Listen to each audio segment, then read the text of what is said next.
Hi, Hoover Vision HD 9 kg error code E09. What can be wrong? Atanas. Hi, E9 error code is a motor-related fault on these. What you need to do is remove the back and check the wiring connection to the motor. If that's fine, then remove the motor, and at the back of the motor are the carbon brushes. Take them out and see if they have worn. If so, then you need to replace them and see how it goes from there.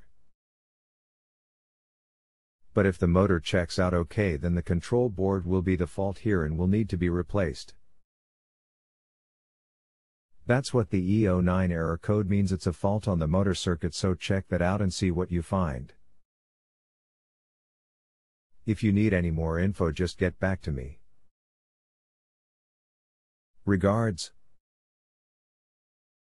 If you have a home improvement or appliance question and want to chat with an expert now, visit JustAnswer.com/YTHI.